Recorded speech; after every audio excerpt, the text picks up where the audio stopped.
नमस्कार बच्चों, आज हम कुछ गॉस थ्योरम पे से रिलेटेड कुछ न्यूमेरिकल्स को डिस्कस करेंगे और गॉस थ्योरम के एप्लीकेशंस को पढ़ेंगे। The first numerical is find electric flux passes through the hemisphere. जैसे ये हमारे पास एक हेमीस्फीयर है और इसका रेडियस आपको सपोज स्मॉल r गिवन है and the plus q charge is placed at the centre of the sphere. We wish to find electric flux passes through the hemisphere. इस हेमीस्फीयर से कितना फ्लक्स पास होगा वो हमें find करना है by using Gauss theorem. तो इसका जो सोल्यूशन है, according to Gauss theorem is only applicable for the close surface, but ये हेमीस्फीयर ये क्लोज नहीं है, तो हम एक गॉसियन क्लोज सरफेस ड्रॉ करेंगे। जैसे ये हमारा हेमीस्फीयर हो गया और इसको हम एक स्फीयर कंप्लीट कर लेंगे and the plus q charge is placed at the center of the sphere. By Gauss theorem, the total electric flux passes through the total sphere. Phi is equal to q by epsilon naught.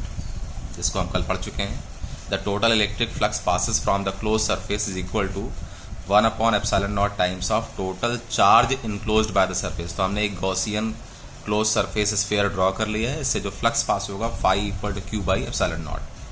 This is the flux passes through the whole sphere, but हमें calculate करना है electric flux passes through the hemisphere. तो for hemisphere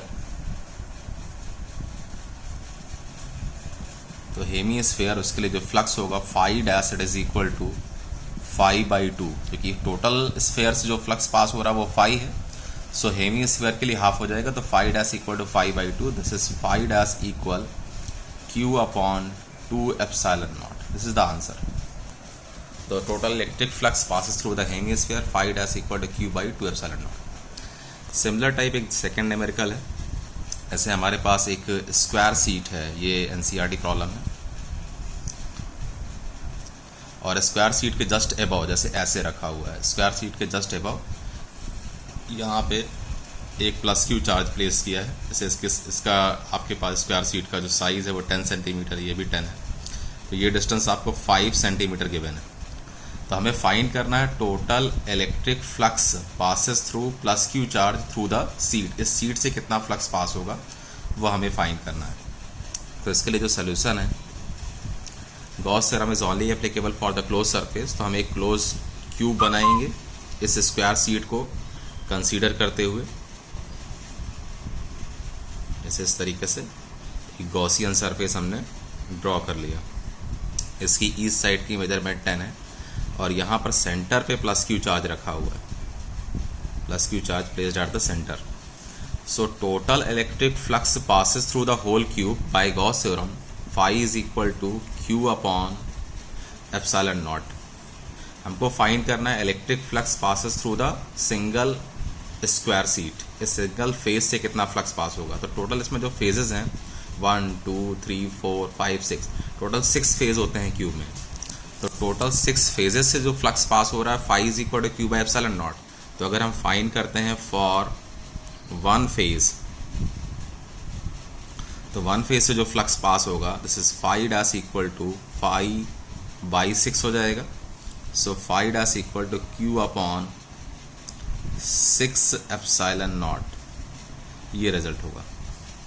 तो जो total electric flux pass हो रहा है वो है क्यू बाई एप्सिलॉन नॉट। तो एक स्क्वायर सीट से जो फ्लक्स पास होगा इस न्यूमेरिकल में it will be phi dash equal to Q upon 6 epsilon naught. This, तो ये न्यूमेरिकल्स हैं इलेक्ट्रिक गॉस थ्योरम पे।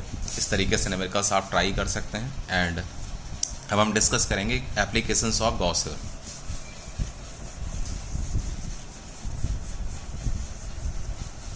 First application of Gauss theorem is applications of Gauss theorem.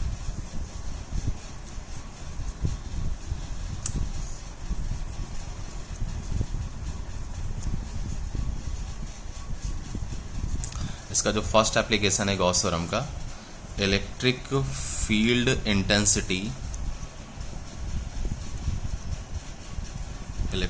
Intensity due to infinite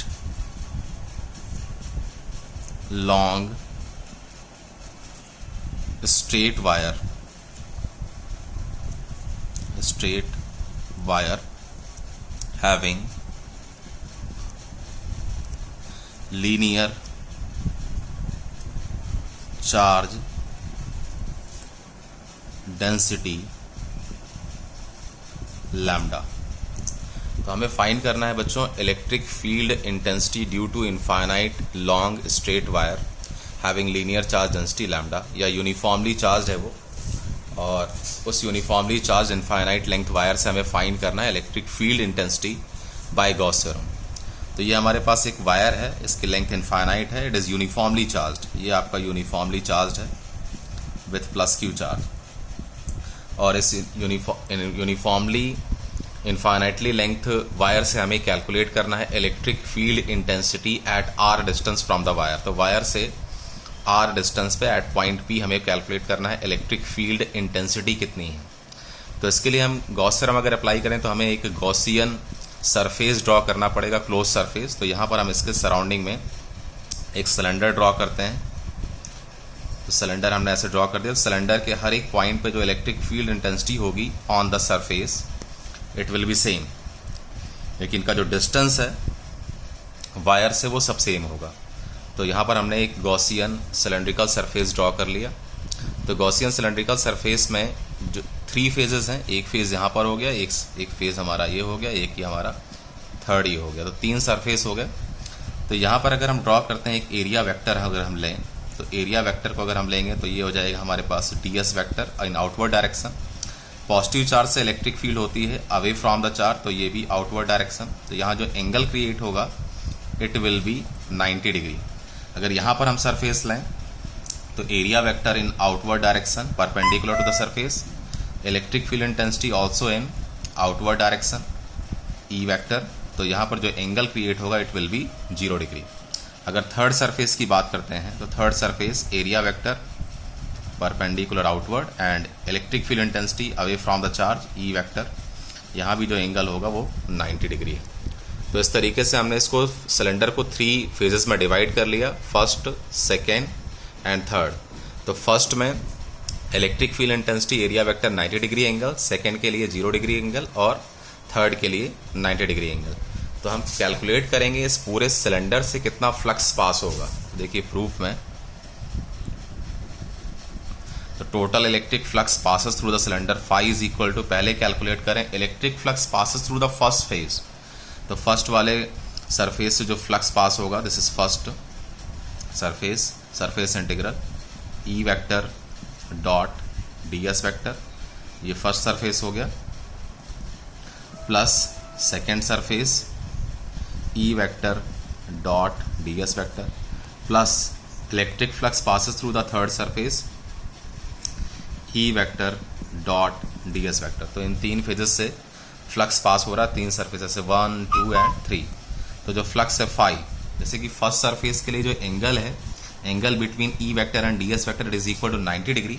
तो for first surface it is equal to e into ds into cos 90 degree, because a vector dot b vector is equal to ab cos theta. So e ds cos 90 for first surface, plus for second surface it is e into ds. Here the angle between e vector and ds vector is 0 degree, so it is cos 0 degree, plus for third surface it is e into ds into cos 90 degree, because third surface के लिए जो angle है it will be 90 degree। तो यहाँ से जो flux pass होगा phi equal to cos 90 की वैल्यू 0 होगी, तो इससे फ्लक्स की वैल्यू 0 हो जाएगी, प्लस cos 0 है 1, इसमें हम सॉल्व करेंगे तो e हो गया, एंड इंटीग्रेशन जो सेकेंड सरफेस है ये हमारा कर्ड सरफेस एरिया है फॉर सिलेंडर। तो सिलेंडर का जो कर्ड सरफेस एरिया है इसके लिए जो लिमिट हम लेंगे वो है 0 से 2 pi R L, 2 pi R H होता है, but here the length of the cylinder suppose करते हैं it is equal to L, ये सिलेंडर की लेंथ एल है। So the limit is 0 to 2 pi R L and integration ds, plus again cos 90 0, so we get phi equal to e, integration of ds is s and the limit is 0 to 2 pi rl, so we get phi equal e into ds upper limit minus lower limit, तो E into 2 pi R L. अब इसमें हमें find करना है electric field intensity, where phi is equal to E into 2 pi R L. अब इसमें हम apply करेंगे गॉस थ्योरम। आपने पढ़ा है सिंस फाई इक्वल टू होता है Q by epsilon naught by Gauss theorem, and we also know that linear charge density lambda equal to charge per unit length Q by L, where Q is the charge, total charge uniformly spread है, and the length of the cylinder is L, so lambda equal to Q by L, then Q is equal to lambda L, so this Q replace with lambda L, so phi equal to lambda L by epsilon naught। Equation number second, इसको हम first कर सकते हैं, तो phi equal to E into 2 pi R L first, and second phi equal to lambda L by epsilon naught second. Now equating equation first and second, we get E into 2 pi R L equal lambda L by epsilon naught। तो यहाँ L से L cancel हो जाएगा, so we get E is equal lambda upon 2 pi epsilon naught R। This is the electric field intensity due to infinitely long straight wire having linear charge density lambda. The formula is E equal lambda upon 2 pi epsilon naught R. Thank you.